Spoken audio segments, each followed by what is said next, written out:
Hiçbirine... Okey. İkisi birden gitti. Oradaki konuşmamız gitti. Yanlış yaptık.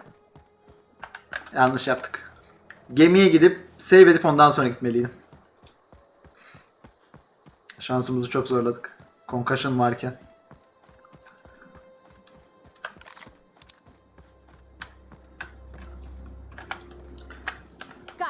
İşte Süpernova'nın temel zorluğu bu.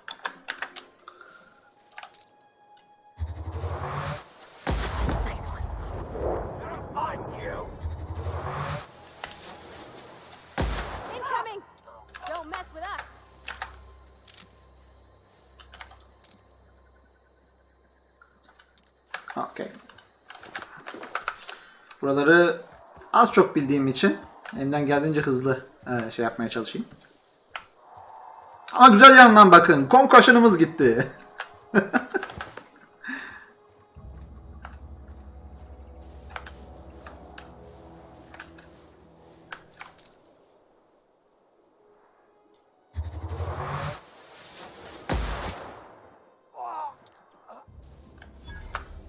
Güzel.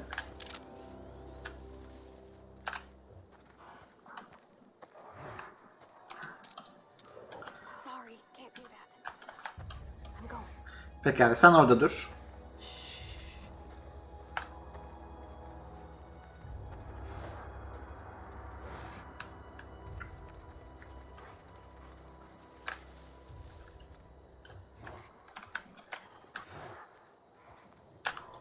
Şurada var birisi.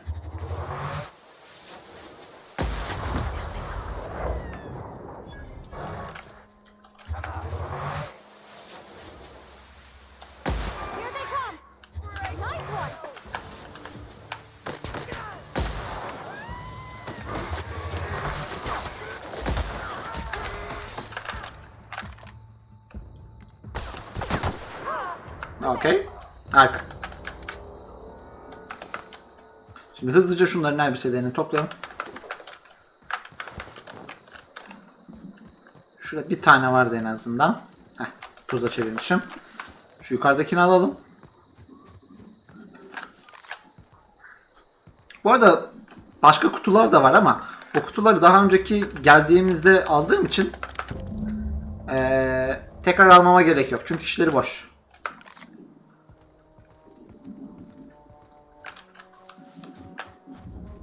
Ups, bir şey gördüm. Tamam.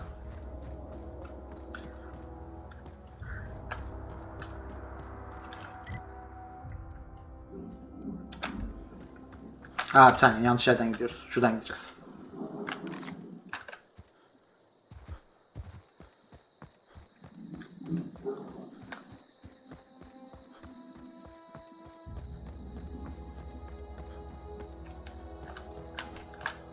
Parvati. Sen üstte dur. I'm going.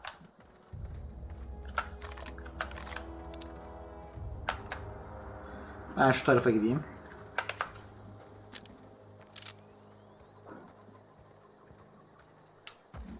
Yiyecek içecekleri de ayarlayalım. Sonra yiyecek içecek yüzünden şey yapmayalım. Zorluk yaşamayalım.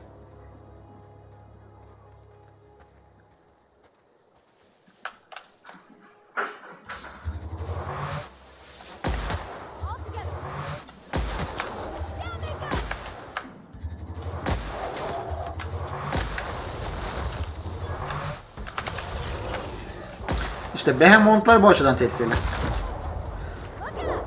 Yerin altına gidip daha sonra beklemediğiniz bir yerden çıkıp saldırıyorlar.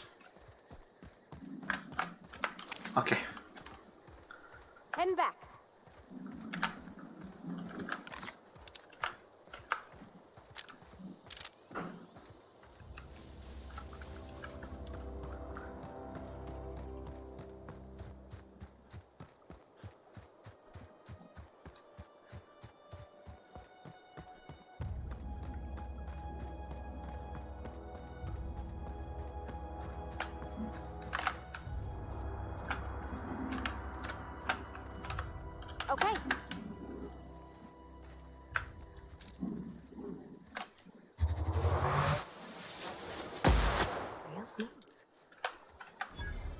Güzel.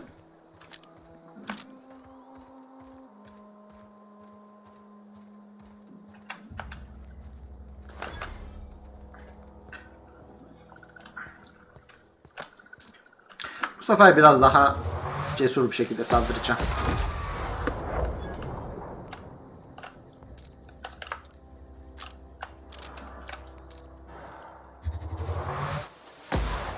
Here we go. Nice one.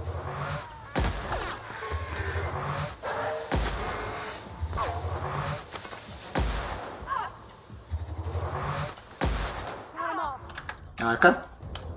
Be right there. Hepsi belli bir yerde olduğu için çok da bir yere değiştiremiyorlar. Yani aynı bu koridordan geçmek zorundalar en nihayetinde bana ulaşmak için. O da işimizi tabii kolaylaştırıyor.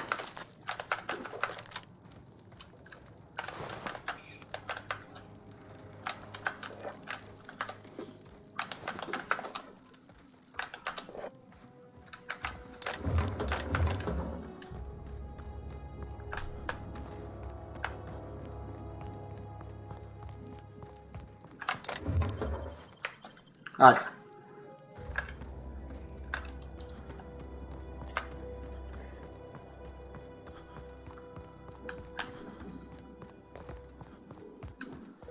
Şu taraftan gitmeyeceğiz bu sefer. Tekrar concussion yüzünden ölmek istemiyorum.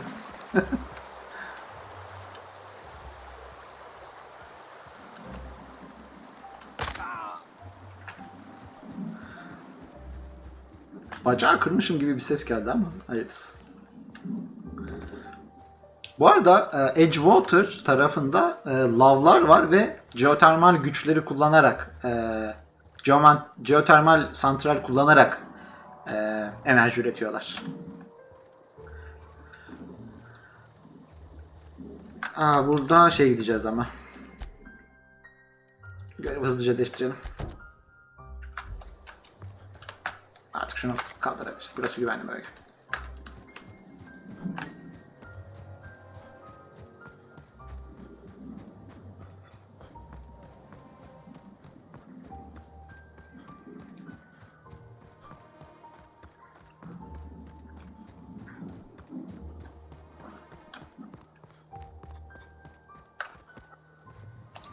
Okay.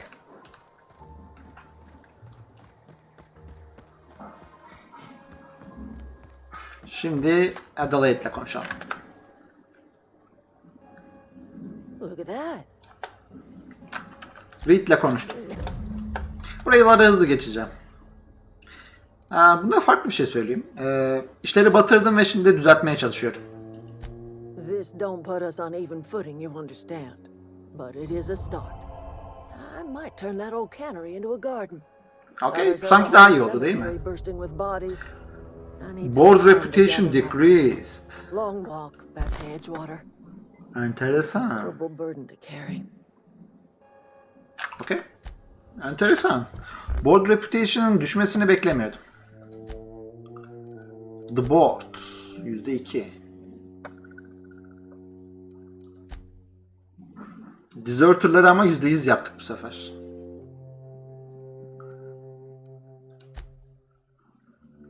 Spacer's Choice'da %100.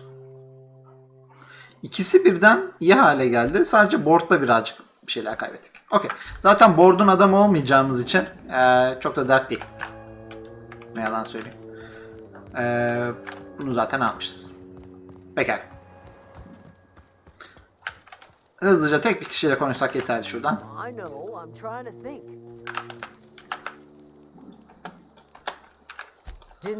Okey, Adelaide gidiyor. Sen de gidiyorsun. Harika. Görüşürüz. Okey. Şu an concussion'umuz olmadığı için biraz daha rahat olabiliriz.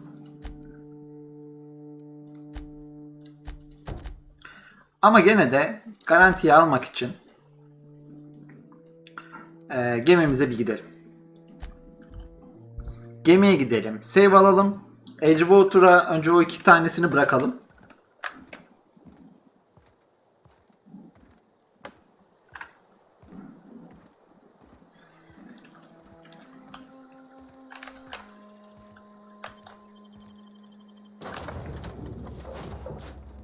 Aslında Viker da bizim yanımıza gelse işler kolaylaşacak. Okey. Şunlardan kurtulalım.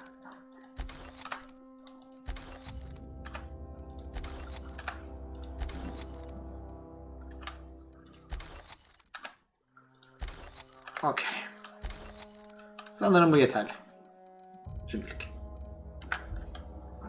Tamam. Kaydımızı alalım. Cook save'imizi yaptığımıza göre şimdi şeyle doğru gidebiliriz.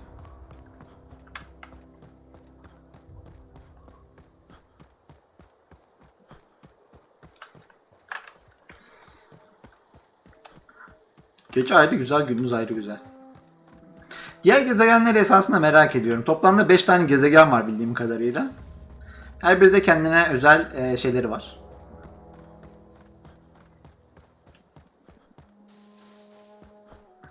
Bu arada planımı da söyleyeyim.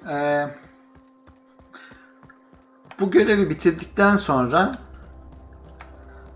bir iki yere daha bakacağım. Edgewater'dan ayrılmadan önce. Gitmediğimiz bir iki yer daha var. Ondan sonra artık şey yapabiliriz. Edgewater'dan ayrılabiliriz. Ama bu side quest'i de bitirdikten sonra yine hala yapacağımız bir iş kalmış olacak.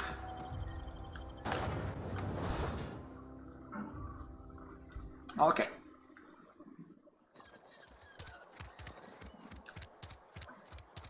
Burada bu bölgenin polis şefi var. Something to report? Bounty'leri vermek için Hey, my geldim. finger. What do you have for me? Doc Mabel'i veririm. Mabel Burgess. Age 37? Right or left-handed? Let's just say no longer applicable. I remember Doc Burgess. Conducted my physical every fiscal quarter. Guess she couldn't keep her hands off her patient's medicine. I'll just need your signature here, here, here, here, and here. Got any more fingers for me? Evet. Burt Cotton. Here we are. Bertie Cotton. Cause of death. Let's just say overwhelming physical trauma. Bert was the local preacher before Max took over. Always was quick to remind us that we all get what we deserve in the end. Still one outstanding bounty. If you've got a finger, I've got the paperwork. Okey. Diğerini alacağız. Diğerini almadan önce çıkalım. Wish we had some better rations. You know how you feel. Pekala.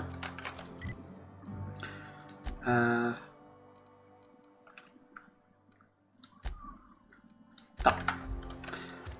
Şuradan çıkarsam en son oradan da bir save alır diye düşünüyorum. Bu sayede eğer ölürsek de oraya geliriz.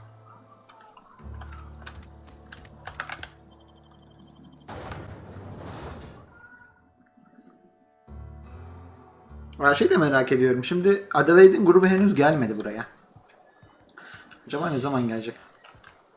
Okey. Şurada küçük fareler vardı. Incoming!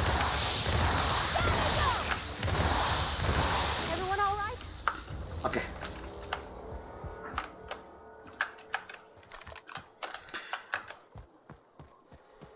Bakalım bu sefer öldürebilecek miyiz? 2 kere öldürdüler bizi. Ama ikisinde de concussion yüzünden öldük bence.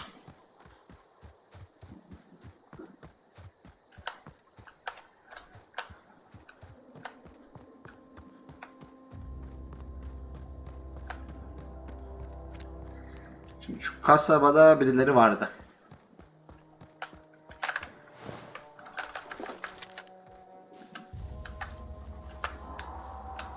Got it.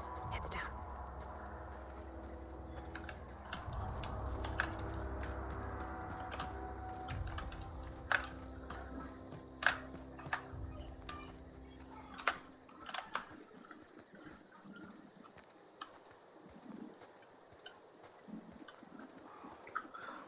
Acaba ben yaklaştığım zaman mı o beyaz şeyler çıkıyor?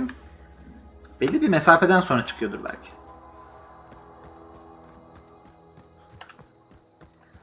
Parvati. Gene benzer bir şey yapacağız. Sen buraya gel. Sure.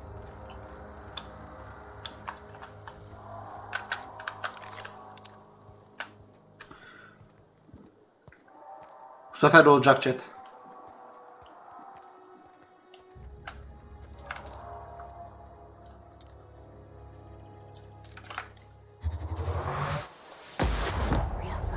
Bu bir. Şansımıza kimse şüphelenmedi.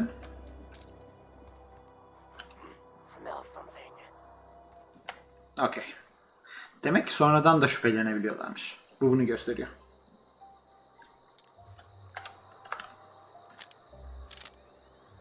Hiç acelemiz yok.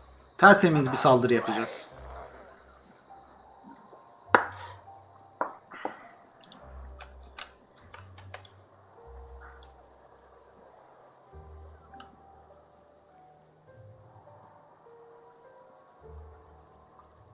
Yalnız bu grup diğerlerine oranla cidden çok daha güçlü.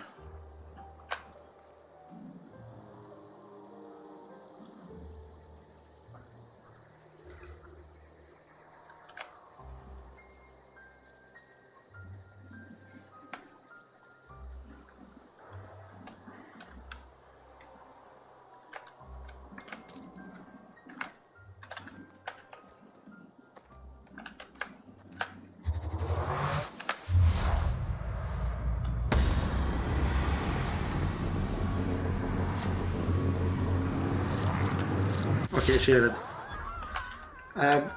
Plazma silahları kurşuna oranla, standart kurşuna oranla daha yavaş ilerliyorlar. O yüzden düşman gidiyorken düşmanı birazcık önüne atmak lazım ki onu vurabilsin. Ama kurşunlarda anlık gibi düşünebilirsin. Direkt noktasal olarak ateş et, vuruyor. Öne doğru ateş etmeye gerek yok. Şu köpek sanırım.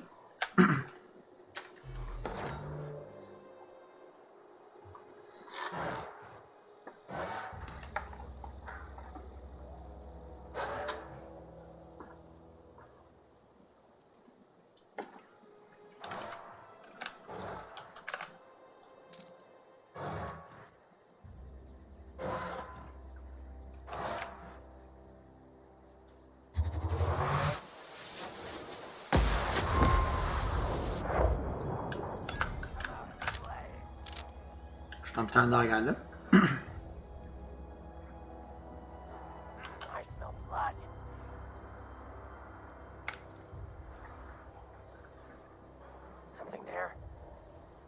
Şimdi biz geçen sefer 4 kişiyi öldürdükten sonra bir 4 kişi daha gelmişti. Yani yaklaşık bir 8 kişi falan var bu düşman ekibinin içerisinde. Ona göre hareket etmeliyiz ki 2 tanesi köpek.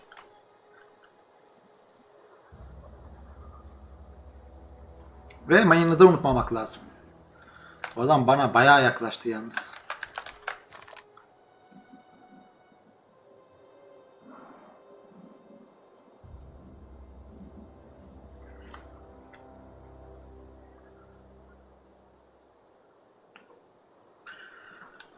Burada görecek bir şey yok bayım.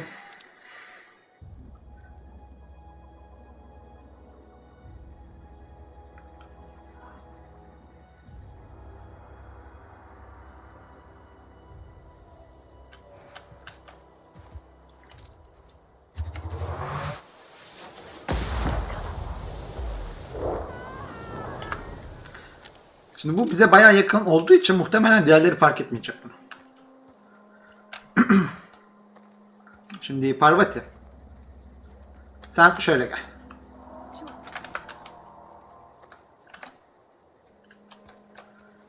Artık burası temiz. Güzel.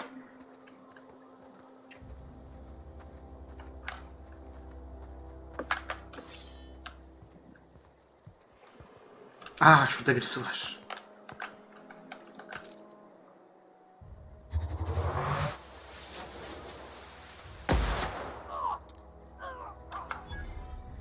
Pekala.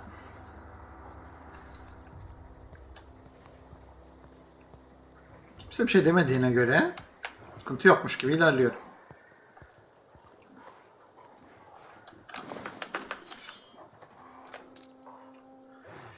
Kimse yok burada. Şurada yalnız şey var. O önemli.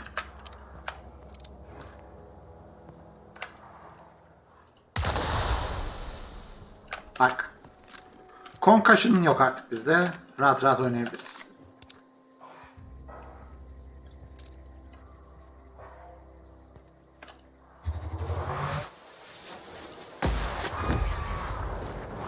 Şimdi gelenler olabilir.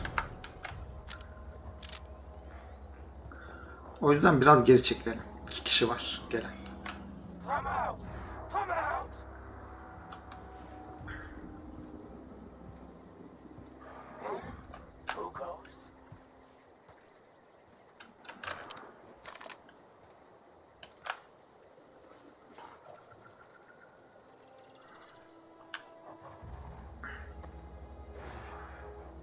Okey.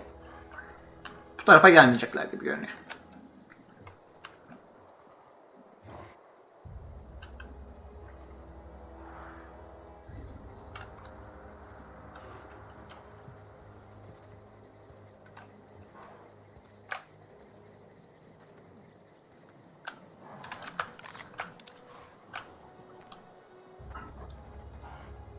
O köpek mi acaba?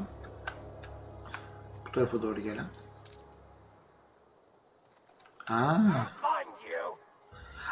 Bir cesetten sonra diğerini görüyor. Diğerine doğru gidiyor bu sefer. Okey. Umarım bu taraflara doğru gelmez.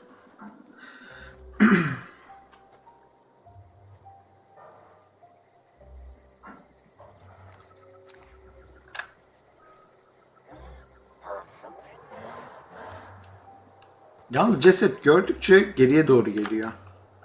Ne yapacağız biz bu adamı? Biz de geriye gidelim. Şuraya kadar çekilelim. Çünkü bunun ne yapacağı belli olmuyor. Bir tane de arkadan mı yürüyor? O gerçi beyazlaşmış artık. O bırakacak gibi. Ama şu hala kırmızı. Geldikçe geliyor.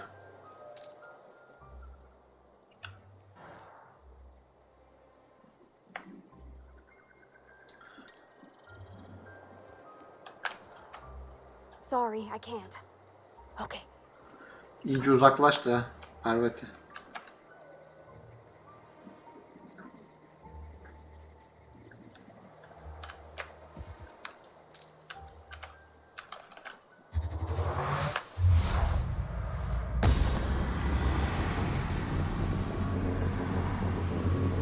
Iskaladık.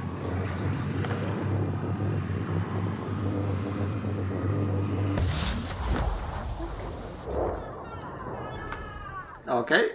Beklediğimden iyi oldu.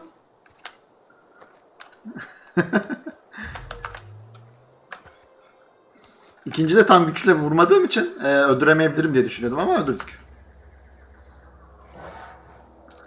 Okey, şu köpek.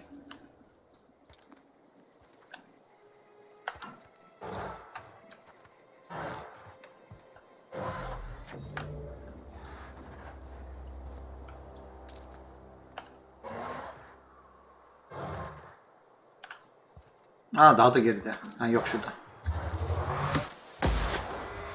Tamam. Pekala. Uykum geldi. Görüyor musun? Bu kadar uğraştık. Uykunun gelmesi savaş yeteneklerimizi etkiliyordu orada.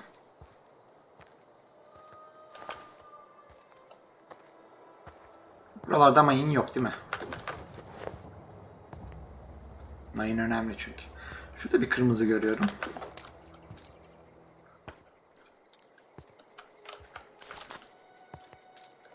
Şurada.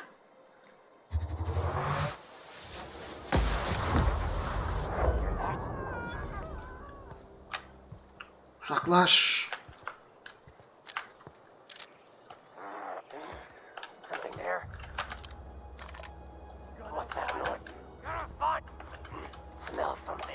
Here they come.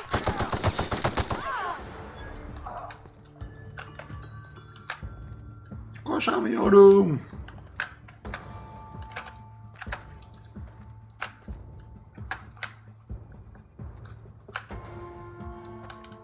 Benim nerede olduğumu biliyor musun?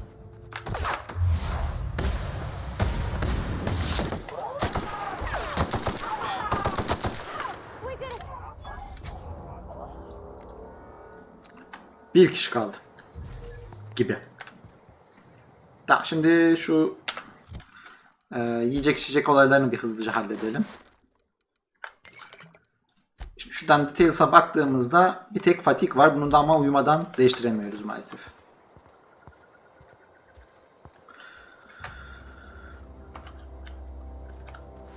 Okay. Harika.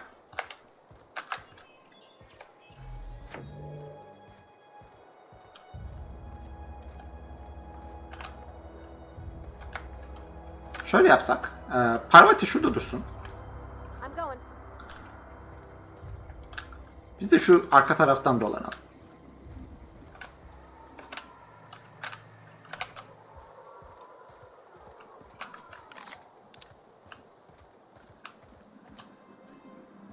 Şimdi Concussion yok. Tamam. O bölümden de giremiyoruz ayrıca. Belli ki.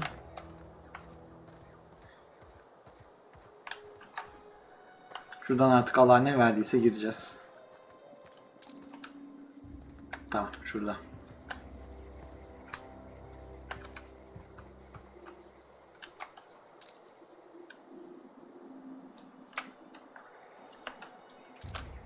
Tamam.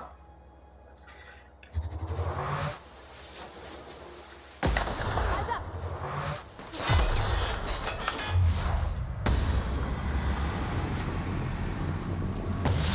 Wow. Great work. Başardık. Heading back. Merhaba Melkor. Got it. Inside voices. Melkor'cum teşekkür ederim. Geri bildirimin için. Bu şekilde oynuyorum ben. Adelaide'de konuştuk.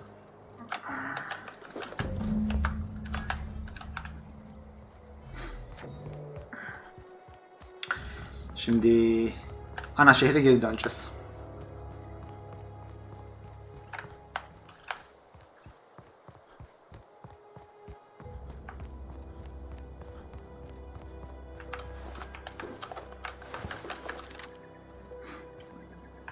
Fazla mı oldu?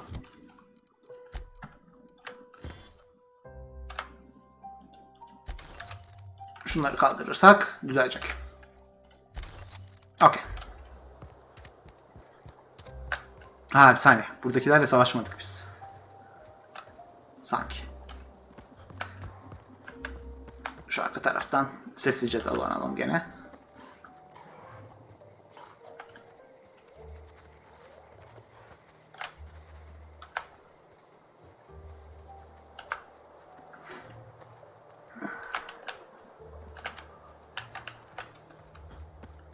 Şu arka binalardan koşarken fark etmiyorlar gibi görünüyor.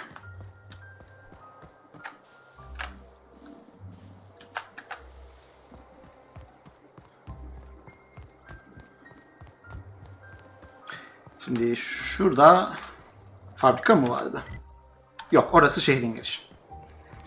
Şuradan artık girebiliriz şehre.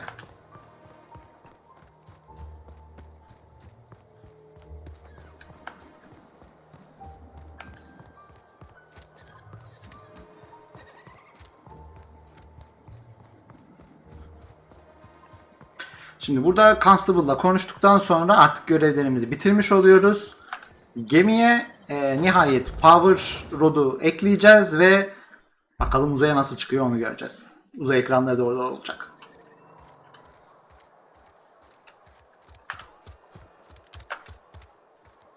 Şey kısmı enteresan ama hala kimsenin gelmemiş olması kaçaklardan. I wonder what I'm doing with myself. At least you got your health. Vale's a little safer, thanks to you. Evet, teşekkürler. Bir bounty daha vereceğim. Finger. What do you have for me? Julian Gil Antrim. Antrim. Real name, Guillaume. Guillaume. Processed by a freelancer on behalf of Spacer's Choice. I remember him. He was just a kid last I saw him. Shame. Well, that's all three. I must remember to requisition some more fingerprint ink. Here's all the compensation you've earned, plus a bonus. Okey. Bonusumuzu da aldık. What is this? Junior Deputy Consul. You've done such a bang-up job hunting down our former workers Okay, that I thought it reputation only kazandı. proper to deputize you. Congratulations. Okey. Neden bu kadar insan haydut hale geliyor? Let me stop you there. It is official Spacer's Choice policy that all Marauders, regardless of prior affiliation to the Spacer's Choice brand, no longer qualify as our people. Pekala. Sorumu cevaplamıyor. Marauders are folk who lost the will to keep working, wandered out into the wilds and gave into their baser instincts. Not everyone's cut out to work in Edgewater. Some turn deserter, some turn marauder. None of them get my sympathy. Okay. Eugene olayını bir türlü çözemedik. Uh-huh. I recall young Eugene. Good kid. Eugene Nice smile. intihar etmişti ama neden intihar ettiği belli değildi. Took a little too much adrenatime. That'll do a number on your brain matter. Says so right on the warning label. Violent psychosis is a well-documented and legally accounted for side effect of adrenatime. Okay. Teşekkür ederiz Constant. Wish we had some better. Şimdi bakalım, bütün side quest'leri tamamladık. Artık gemimize gidebiliriz. Okay.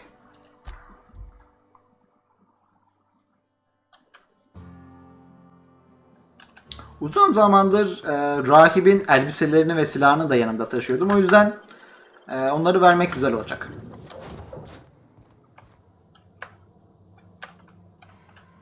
Okay. Captain, I have detected that Edgewater's power supply is now optimal. I applaud your willingness to invest your time in the local community. Okay. Ada. Ada gemimizin yapay zekası. Şimdi ilk önce şu tarafta olması lazım.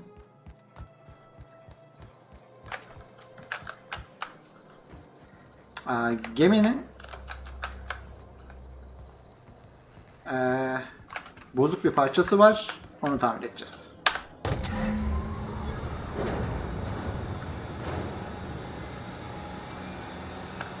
Şimdi Ada ile konuşabiliriz.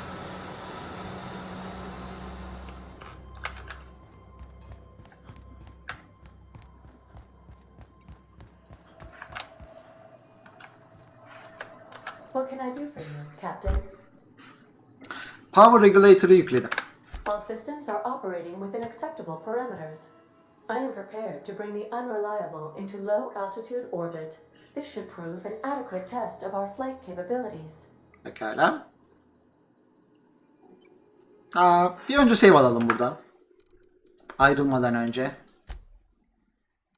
Okay. Welcome back, Captain. All systems are now op...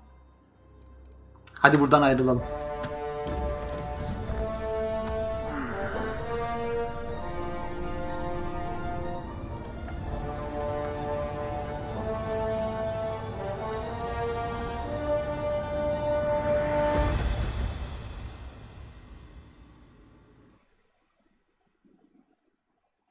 We have received a communication request from Dr. Phineas Wells. Okay, Phineas bizi gemiden kurtaran kişi.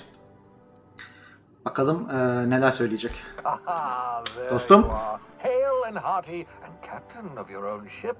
I see you're putting the unreliable to good use. Shame about her former captain. Horrible way to die. How are you feeling, by the way? I lost track of you in that cave back there. Experiencing any unnatural drippage? Perfectly normal side effect of thawing, I assure you. Okay, bu adamı seviyorum ben. O yüzden daha kibar davranacağız. Biraz başım dönüyor. Ayrıca zamanı yavaşlatabiliyorum. Oh, that, yes, that's probably permanent. I wouldn't worry about it, though. I'm sure you're fine. What you saw in Emerald Vale is happening all across the colony. Food shortages, lack of supplies, and basic necessities. We're dying. The chairman, the minister, and all their lackeys on the board are to blame. Pekala. The Hope has some of the brightest minds Earth ever sent us. If we can revive the Hope's colonists, they can help us Hope'ta undo esasında the bilim war's adamları var, mistakes. zeki They insanlar can help var. us set things right. You need to get to Stellar Bay on Monarch. I have contacts there. They'll help me, help us, find the chemicals to revive your fellow colonists. Gladys Kelly, lovely woman, runs a cozy little black marketing outfit on the Şimdi ground. şöyle bir durum var. She can get you a nav key to land. Bizi kurtardığında bütün kimyasal maddelerini kullandığını söyledi. O yüzden gemideki diğer donmuş durumdaki kişileri kurtaramamıştı Phineas. Şimdi o kimyasalları bulmamızı istiyor bizden.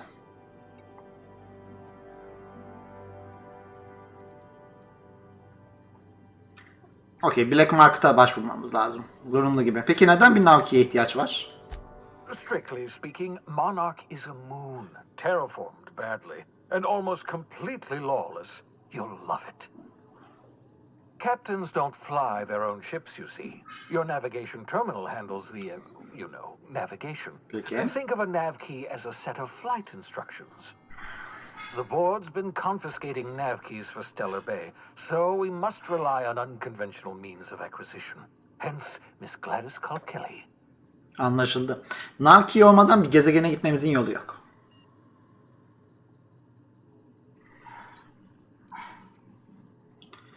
Peki Halcyon'dan öylece çıksam ne olur? Without a skip drive, good luck. You'll be dead before you make it to the nearest star. Oh, okay. Look, I admire your optimism, but the sad truth is you're stuck here.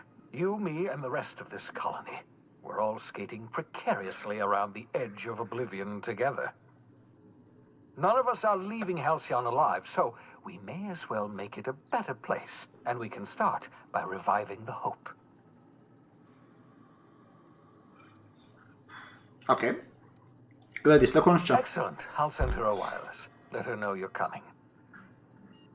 By the way, I gave Captain Hawthorne a disguise apparatus of my own design, cutting-edge technology years ahead of its time. I call it the holographic shroud. Görünmez I'm sure it olmamızı will prove sağlayacak tabii ki. remarkably useful to you. You'll find it in the captain's quarters. Kaptanın kuartırına daha girmedik bile. Kaptanın odasına. Bu nasıl kullanılıyor peki? Marvelous device. I'm quite proud of myself. The shroud changes the user's appearance to mimic that of another. It has limits, first generation technology, you see, but promising. Exciting to see it in use at last. Okay. Very simply, the holographic shroud uses biometric information contained on standard identity cartridges to generate a holographic projection around you. Pekala, bunu kullanacağım. Excellent. I'll contact you once you've found a way to get to Stellar Bay. If you have any questions, come see me in my lab. And remember, don't trust the board. They'll try to win you over with promises of wealth and power, but it's a lie. The board's only interested in filling their own pockets. If we don't put a stop to them, they're going to run this colony to the ground. Transmission ended. If you are ready to depart, please Bakalım select a harita nasıl? destination Yıldız on your haritası. navigation terminal. Okay. Nereden yapacağım bunu? Buradan mı? Bunu yapacağım ama önce şu kaptanın gemisi açıldı mı? Artık bunlar var.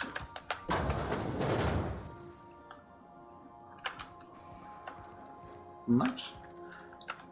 Nihayet bunları bırakabiliyoruz. Güzel. Uzaya çıkmışız zaten biz. Halkalarına bakın. Okey. Demek bu şekilde.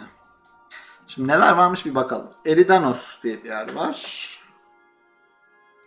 Scylla, Tartarus, Monarch, Olympus, Hephaestus, Typhon, Phineas'ın laboratuvarı. Groundbreaker. Peki bizden ne isteniyor? Gel bir bakalım. Okey.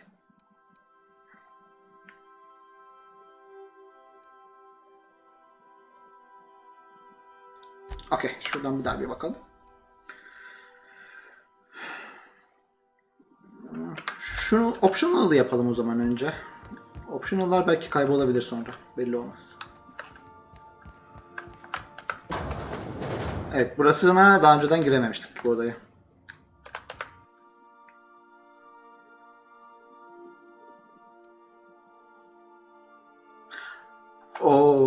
Bunu okuyunca yalnız kötü bir şey yazmışız.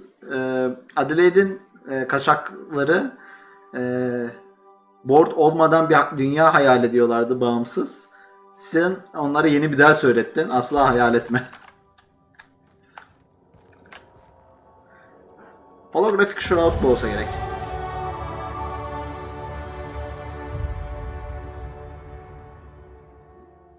Okey, bu restricted arealarda kullanmak için ihtiyaç duyacağınız bir şey.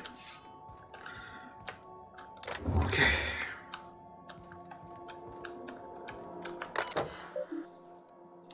Hawthorne'un mesajlarını okuyalım.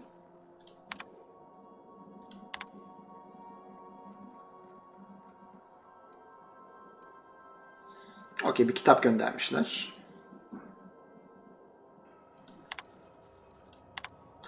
Loglara bakalım. Aslında burada başka şeyler de var. Genelde o Bedford kimse onunla konuşmuş. Okey. Loglarda neler var? Shrink Ray, Hammer Power, Black Market Leads. Okey. Bunlara daha sonra bakarız.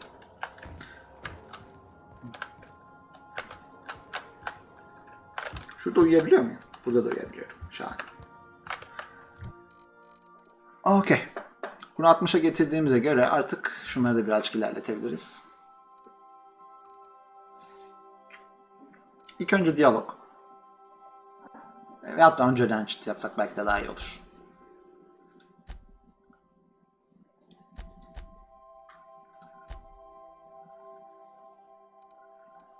Okey. Range'de bitirdik. Tamam. Şurayı olduğu gibi 50 yapmış olduk en azından. Skill'den perk'e geçerken apply etmezseniz yaptığınız şeyler boşa gitmiş oluyor. Şimdi bu da ne alsak? Hızımızı artırıyor. Tek başıma oynamayacağım için buna gerek yok. Companion'larla oynayacağım.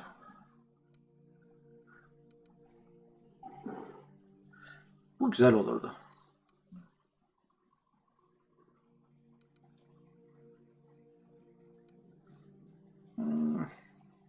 Biraz daha armorumu artırıyor.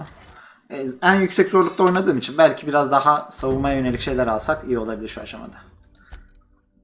Burada da nihayet Viker var. Viker yüzünden bu kadar vakittir kalıyorduk. Şimdi bu bayağı iyiymiş. 82 ile vuruyor. Şu 53 ile vuruyor. Bunu kullanmaya devam etsin. Ama öte yandan bir tane de Assault Rifle olsun. Okey. Bu daha iyi. Bunun da genel sağlığını artıralım önce. Çünkü ölmeden istemiyorum. Harika.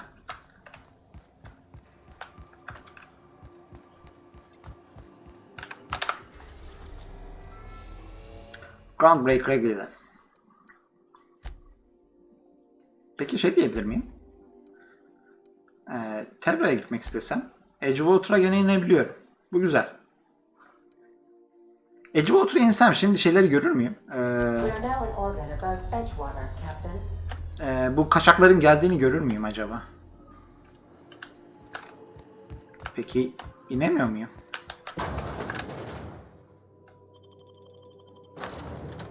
Okey. Nihayet ikisini birden seçebileceğim. Harika. Bir Adelaide'in Edgewater'a gidip gitmediğine bir bakalım.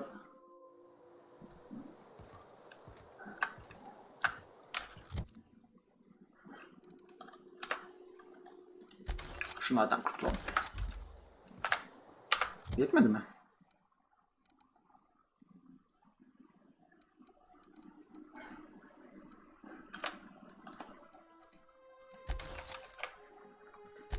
Şimdi? Okey. Şimdi iyi durumdayız.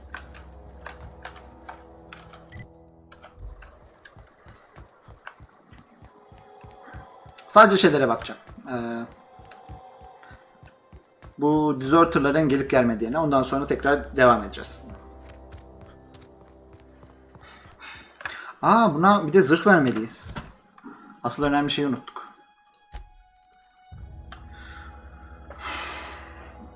Böyle bir şey varmış.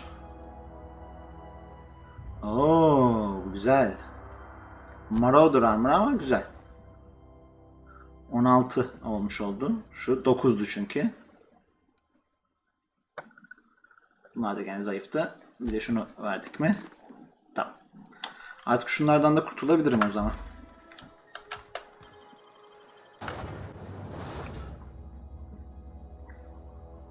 Oyunda bir ayar var. Bu sayede kafalarına zırh taksalar bile, helmet taksalar bile yüzlerini gene görebiliyoruz adamlarımızın. Ama gene helmet'ın özellikleri geçerli oluyor. Şuraya girelim. Bakalım yönetim değişmiş mi?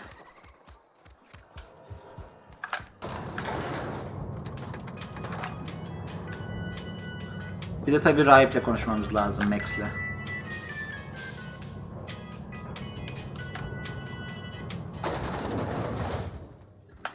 Adelaide gerçekten de gelmiş buraya. Time changes all things. Even Reed's stranglehold over Edgewater must inevitably yield to the attrition of time. Reed gittiğine göre planları nedir? Start anew. Edgewater will become the town it was meant to be. A place where we live in harmony with the world. Where none of us writhe under the whips of corporate masters. A place where all are welcome. Except for Reed's supporters, of course. Okay. Bahçeni merak ediyordum. The garden will bloom anew. I have plans to transform the old cannery into a nursery, with crops enough to feed a town. Güzel. Hala cesetleri mi kullanıyorsun gübre olarak? But of course. And now we have a whole cemetery to ourselves. Boşa gideceğine. Peki salgından korkuyor musun? Saltuna was making the town sick. From now on, if anybody's hungry, they may feast from the bounty of the soil. Harika. Görüşürüz. Şuraya gene giremeyeceğiz ama değil mi? Her yeri tamamladık ama Reed'le savaşmadığımız için maalesef o odaya giremedik.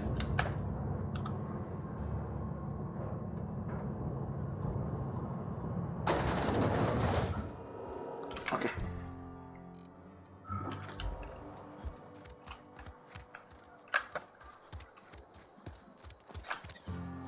Burada bir tane de şey olması lazım. General Store. Almost lost a finger in the cannon. Constable. Şurada.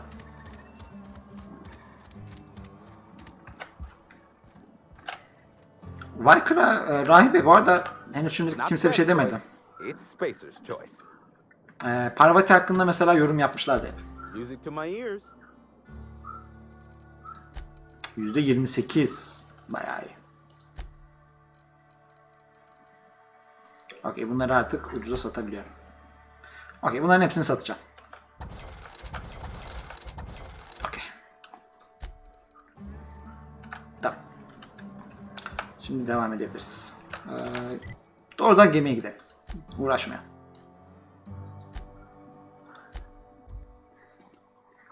Şimdi bu Groundbreaker Halcyon'a getiren gemi. Koloni gemisi. Biz de o gemiye gidiyoruz. The Groundbreaker has approved our request for docking, Captain. You're free to disembark. Harika. Can we talk? Parvati? Tabii ki. Hey, Captain. I heard that Groundbreaker's got a real good engineer. A lady named Junlei Tennyson. Pekala. Ne olmuş ona? I was thinking that maybe I ought to meet her. If you got time to swing us by, I mean. I don't got much experience fixing actual spaceships.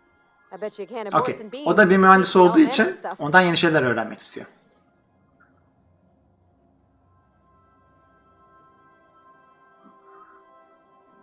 Okey. İlk fırsatta gidebiliriz mühendislik tarafına. Thanks, Captain. I'll be sure to make it worth your time. Harika. Did you want to talk about something else? Babandan mı öğrendin mühendisliği? Mostly, yeah. I lived in the maintenance office near all my life. Mr. Thompson never let me forget how funny that was. Neyin komik olduğunu anlamadım. He meant funny as in odd. It's Pekala. not normal for anyone to do as their parents. You take a vocational test. That decides your schooling and your career. Okey, genelde demek ki kas sistemi gibi değil de biraz daha farklı bir Figured it sistem. was on account of my dad. They were real unhappy with us. Anladım. Ona torpil geçtiğini düşünmüş. Ama bu işte gerçekten iyisin. Well, I'm good at making things work the way they ought. Not so much at doing such to somebody else's schedule. Okey. There's times I'm working deep in the guts of a loader, getting it all running perfect. Then I look up to see it's tomorrow and I've blown another deadline. Anyhow, I was happy to get back home. I didn't care much for schooling. Pekala. Okuldan sonra doğrudan Edgewater'a mı gittin? Yep, nothing much had changed. Everything was a little grayer, a little dirtier. Dad met me at the shuttle and gave me a big ol' hug. I noticed straight away that he was moving slower and stiffer. He made a little grunt when I squeezed. Peki onunla okuldan sonra vakit geçirebildin mi? I tried to do more of the work so he could rest. His heart gave him pains. Dad never said that he loved me, you know. I knew on account of him showing it. How he'd stay up late to help with my projects or listen to my fretting. Oh gosh. Look at the time. Sorry to bend your ears so long. Okey, bu gruptan gönderir muhtemelen. O yüzden bunu söylemeyeceğiz. Okey. Bir şey yaptığımıza göre artık Groundbreaker'a çıkabiliriz. Yalnız artık oyunu yavaş yavaş bitirme zamanı. Groundbreaker'a çıkıp bir en önemli kişilerle tanışacağız. Ondan sonra da yaklaşık bir 10-15 dakika içerisinde yayını tamamlayacağım arkadaşlar. Sizin de haberiniz olsun. Jane Elson. Just checking your ship's manifest. Standard procedure. Welcome to Groundbreaker, by the by. Captain. Okay. Hey, Captain. I'm in space. I never thought I'd be able to Nasıl say mutlu olduğuna bakın. Viker biraz daha cool davranıyor tabii ki. Okay. Burası devasa bir gemi. Koloni gemisi. That's not the point. This halfway just knocked out one of my workers. Yeah, with a tossball stick. I heard you the first time. There weren't any witnesses. No witnesses. He's not even denying it. Jackass had it coming. Shut it, Felix. You're not making this any better. Anlaşılan bu arkadaş birini pataklamış. Again, you little back bay brat, I will toss you out an airlock. This is the Groundbreaker, not Byzantium. You ain't the law here. I am. Now move along. I don't have time for this. Okey, şirket askeri. Okey Felix, seninle ne kadar uzaklıkta?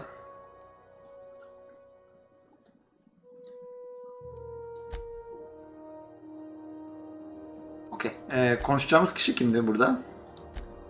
Companion. Sadece bu göreve birazcık bakacağız.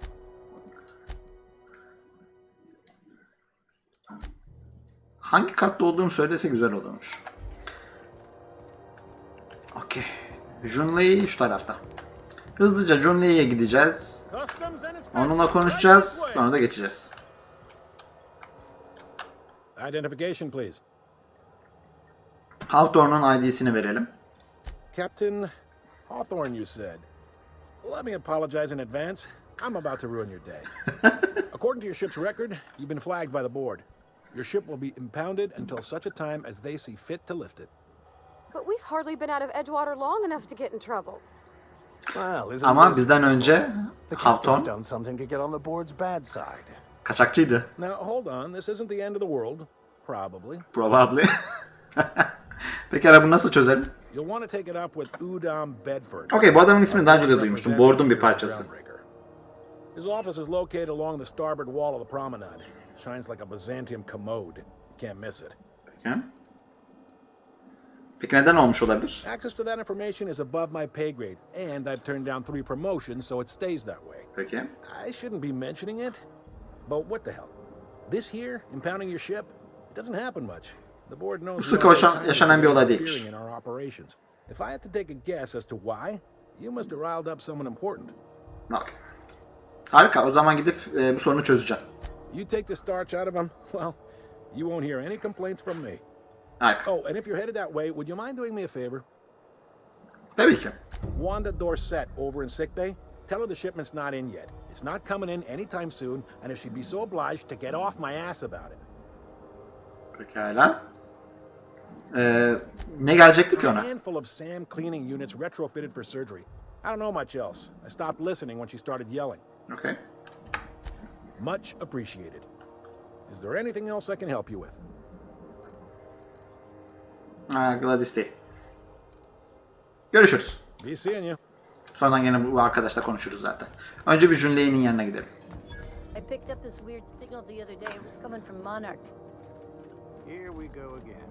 No one lives on Monarch. Evet, Monarch'ta yaratıklar var ve de haydutlar var. Lots of unsavory types about. Peki. Captain, could I have a moment of your time? Pekala, konuşalım. Captain, if I could trouble you for a moment of your time, while we're on the groundbreaker, I may have an idea for how we could find a Okay, bu bir kitap istemişti. Kitabı bulduk ama Fransızca çıktığı için okuyamamıştım. Öyle birini tanıyor musun? I've been thinking on that.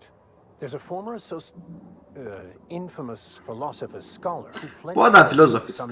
Normalde iki tane dünya görüşü var, dini görüşü var. Bir tanesi mükemmel bir plana inanıyor, diğeri ise kaosa inanıyor. Filozofist dedikleri de kaosa inananlar. Her ne kadar Max bir düzene inanan bir rahip olsa da birazcık filozofist kitaplar okumasından dolayı da karşı taraftan olabilirmiş gibi diye de düşünüyorum. That's a good question. Fortunately, we're in the perfect place to start. This is where I'd go if I wanted to get off Terra 2. Great place to pick up a ride to Hephaestus, Scylla. Başka yerlere buradan gidebiliyoruz. All I need is access to a data cartridge from the security terminal. Peki nasıl bulacağız bu arkadaşını? Pekala. Harika. Sana da yardımcı olacağız. Ama önce Junlei'nin yanına gidelim. İki kişi beni durdurdu. Lütfen ayrı bir durdurma olmasın.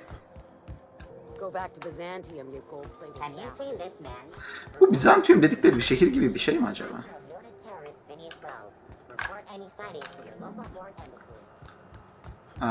Nereden gireceğim oraya?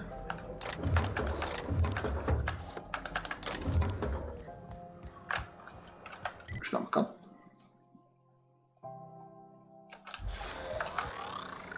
Sakin ol. Burada. Yok, burası değil. Değil. Yanlış yerdeyiz. Ama hazır gelmişken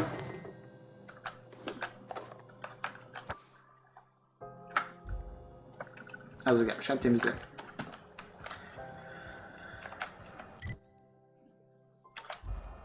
Şurada bir yer... burada bir kapı varmış. Okey. Kapı çok büyük olduğu için fark edemedim. Thought there'd be more machinery. Must be housed on a sublevel. Pekala. I could spend all day in here and not have looked at half the best stuff. Nasıl mutlu olduğuna bakın Parvati'nin. Pekala. Junlei. Junlei Tennyson. I'm captain around Bu here. da bu geminin kaptanı. Hope you don't mind the formal introduction. Groundbreaker doesn't see many visitors. Harika.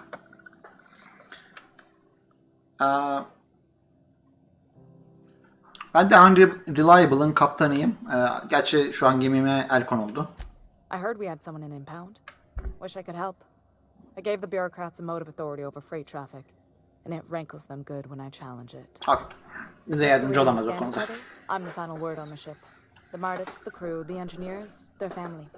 I hope there won't be any problems while you're visiting. Elimden geldiğince barışçıl davranacağım. Good. Don't go making trouble, and chances are you won't find any. That's how I like it here. Harika. So what brings you to Groundbreaker? I'm curious, even though 9 times out of 10 the answer's just passing through.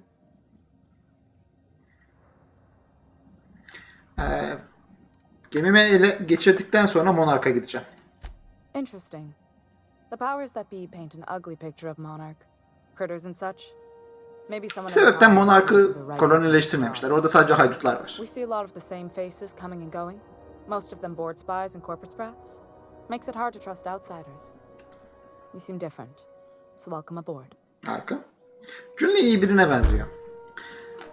Parvati, Cüneyt ile konuşmak istediğini söylemiştin. Buyur. What? I didn't think you just... Parvati, is it? That's a lovely name. What can I do for you? I was just thinking, I haven't got much experience working with actual, real spaceships, Miss Junlei. Chief Junlei. Junlei is fine. Cüneyt şu an mesela bize bakmıyor. Yan tarafımızda Parvati olduğu için. Parvati'ye devam etmesini söyleyelim. Okay. Since you run a whole space station, I was wondering if, well, maybe you could teach me some things. I could message you later, maybe? I'd be happy to make the time, Parvati. You can ask me anything. Okay. Parvati birazcık böyle utangaç bir insan. O yüzden böyle ona yardım eden abisi rolündeyiz hafiften. Kaptanı olarak. Parvati'yi biraz daha cesaretlendirelim. Wow, great. I'll do that then. Messages. Later. Oh, your name's pretty too. I should have said sorry. I like it. Honest. Sorry. İyi iş yaptın Parvati. Couldn't have done it without your moral support, Captain. Now, if there's nothing else, there are other parts of the ship begging for my attention. Burası biraz sıcak gibi görünüyor. Neler oluyor? Groundbreaker's radiators need replacement parts. Okay. They're dumping superheated air into my ship. Genel olarak gittiğimiz her yerde bir şeyler bozuk. Peki niye tamir ettirmedin? Only the board has access to new parts, and I won't let them swindle me into a corner. Peki. İyi de board herhalde Groundbreaker'ın yanmasını istemiyordur. They want us to sweat, thinking that'll soften me up for a bad faith deal. If you'll excuse me, Okay, elini zorlamaya çalışıyor. The board isn't helping and my resources are spread thin. If I don't get those radiators back online, Groundbreaker, everyone on board, will be cooked alive. Belki biz yardımcı olabiliriz. Bu işi yapacak bir kontraktöre ihtiyacım var. Bu işi ben yapabilirim. Reasonable, huh? That's the best news I've heard all day. According to my grandmother's old schematics, the parts we need should be in the back bays. Back base. Onların orada olduğunu nerede biliyorsun? I keep diligent records of station repairs, requisitions, and available assets. Yerini biliyorsa almaması için bir sebebi olması lazım. The station's radiators haven't changed since her Belki time, and her records say haydutlar parts vardır. should be there. Bilmiyorum. I trust them.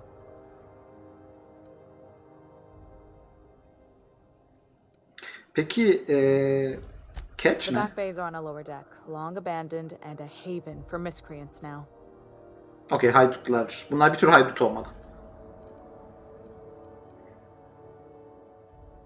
Peki oradakileri konuşarak ikna edebilir miyiz? Those idiots are immune to reason, and they don't much care if the station melts to pieces. They're content to die last. If you could find some way to solve this without violence, I'd prefer that. But more than anything, we need those parts. Eğer yapabiliyorsak diplomasiyi tercih edeceğiz. Pekala, gidip alacağım. Good. Once you've obtained the parts, we can proceed to the next phase of repairs. Okey. Burası bayağı büyük bir bölgeye benziyor. Bunu da bir gezegen gibi düşünmek lazım esasında bu gemiyi. Ve ilk görevimizi aldık sanırım. Gemiye git ve Junlei hakkında Parvati ile konuş. Okey, bunu da yapalım. Ondan sonra gidelim.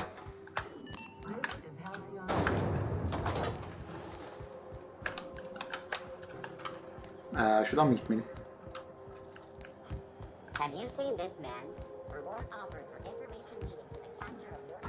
Bizi kurtaran adamdan bahsediyorlar. Phineas Wells. Gemiye gideceğiz. Parvati ile son kez konuşacağız. Ve bugünkü yayını tamamlayacağız. Bakalım Junlei hakkında neler söyleyecek Parvati.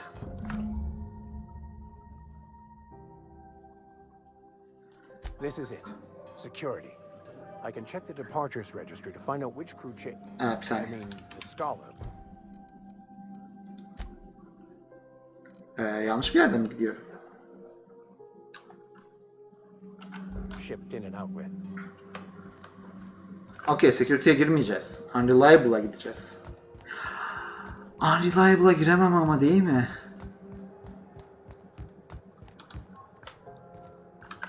Girmeye çalışayım ama giremeyeceğim muhtemelen. Ama giremezsem kaydedemem. Hey there, you mind stepping back? This charming little ship's been impounded and I'm afraid I can't let you near it till it's not.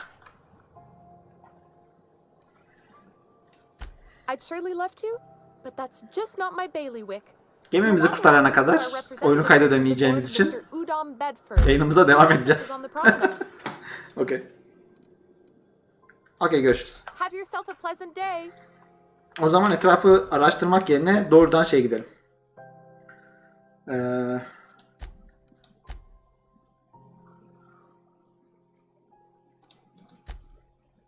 Şunu yaparsam sanırım gemiyi kurtaracağız.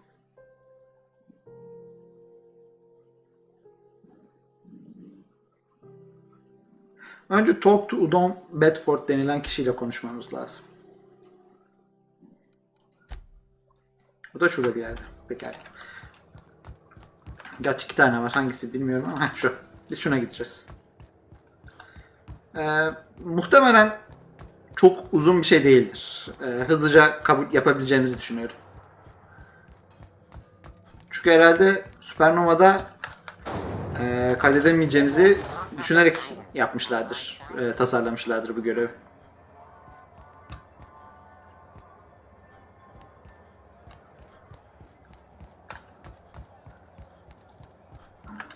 Okay.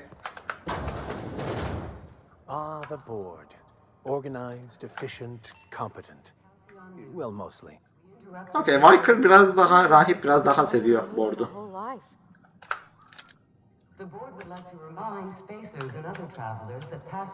Merhaba Udon. Ah, yes. Wheeler messaged me you were coming. You must be the captain of the Unreliable, a vessel that used to be helmed by one Alex Hawthorne. And you... Anlaşılan Alex'i tanıyor bu kişi. Has something happened to my favorite scruffy freelancer? Okey, bunu kibar bir şekilde söylemek lazım. Alex öldü. En kibarı buydu. My dear friend, what devilry is this? In whose miserable fever dream am I trapped? Kaybın için üzgünüm. Oh, Alex. There were so many arguments we'd yet to have. Bana arkadaştan ötesiymiş gibi geliyor bu ikisi. İlişkiniz tam olarak neydi? He was my dearest friend. My only friend. You have his ship, you must know. That picture of us on the promenade, me hugging him, him wincing. I keep a copy beside my bed. Did he?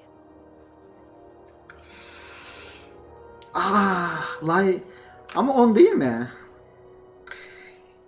Okey, ikna kısmına biraz daha puan vermem lazım. Gerçekten bilmiyorum. It must have been lost with Alex then. One more tell me. How did he die? Ne kadar söylemeliyim bilmiyorum. Çünkü Alex'in ölümü şöyle aptallığından öldü esasında. Normalde bizim podumuzun ineceği bir yere için bir işaret koymalıydı, transponder. Ama elinde tuttuğu için podumuz onun üstüne düştü. Bilmek istemezsin. You're quite right, of course. Best not to pry into such dismal things. Tekrar üzgünüm. Right. You're going important places, I'm sure.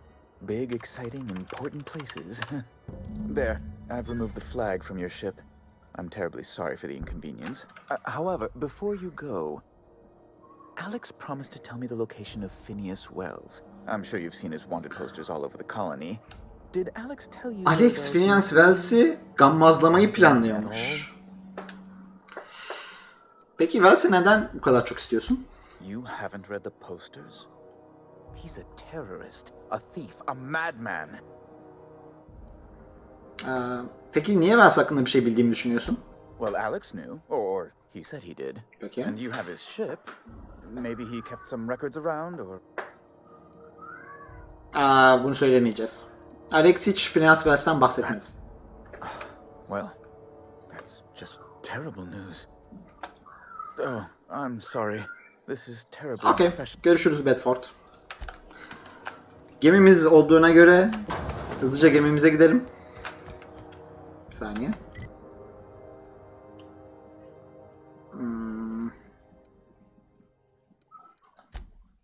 Evet, Unreliable'a girelim artık. Parvati ile konuşalım. Ondan sonra da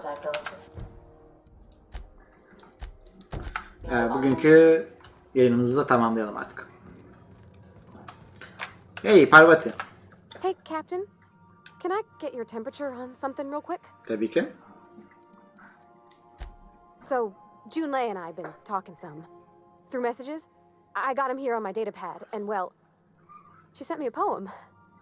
Junlei bir şiir göndermiş. I don't know Enteresan. if I should read into it. Because poems are all symbolic and such, right? It's not so good. But real sweet. Önemli olan düşünce Parvati. Oh, law. That's what's got me spooked. I don't rightly know. Peki. It's about this engine that's been shaking itself apart. Then this lady mechanic comes by and lays one hand on it.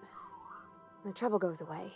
Motor bozukmuş. Bayan bir mekanik gelip elini dokunmuş ve düzelmiş. I'm wondering if maybe she's the engine and I'm the lady? It's a real romantic poem. Made my chest hurt kinda. Okay, anlaşılan Parvati kızlardan hoşlanıyor.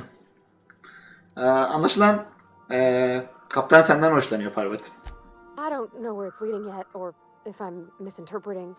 Peki. I'm not much interested in physical stuff. Peki. Fiziksel şeylerden sevmiyorsun. Leastways not like other folks seem to be. It's not that I can't. I just don't care for it. It's been a problem in the past. The folk who wanted to be with me back in the Vale, they said I was cold. Sen tanıdığım en sıcak kişisin. Onların canı cehenneme. Thanks, Captain. That makes me feel a touch better. Peki. I actually had another message from Junlei. I just couldn't work up the courage to open it. But I'm gonna change that. Right now. Okay, here we go. Let's see here.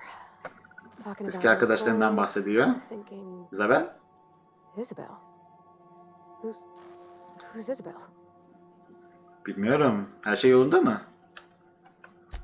They were close, Captain. More than friends close. They were close. Yani artık yakın değiller mi? I don't know. Junlei talked about them like it was past, but how far in the past? 10 years? Last week? Captain, I'm feeling all mixed up right now. Could we maybe head to the groundbreaker? Parvati'nin ne kadar Lost hope? ne kadar içine kapalı biri olduğunu biliyorsunuz. O yüzden muhtemelen bu onun ilk gönül ilişkisi. O yüzden bu kadar kafası karışık. Great idea. Drinking solves everything. Katılıyorum. İçmek her şeyi düzeltir. Okey. Eğer bir dahaki sefere bir şeyler içmek istersen içecekler benden. Thanks, Captain. I'll be ready. Harika.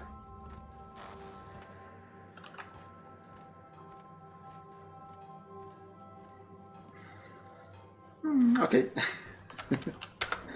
Pekala. Şurada bir kaydımızı alalım.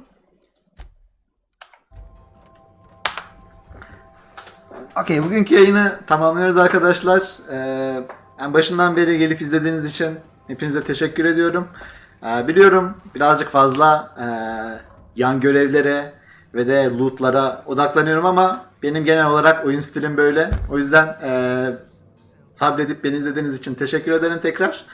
Şimdi bir şeyler yiyeceğim. Ondan sonra saat 21 civarı akşam tekrar bir yayın açmayı planlıyorum. Ve bundan sonraki her günde yaklaşık olarak saat 21 civarı, 21 ile 24 arasında yayın açıp 3'er saat oynamaya devam edeceğim. O yüzden beni izlediğiniz için teşekkür ederim. Görüşürüz.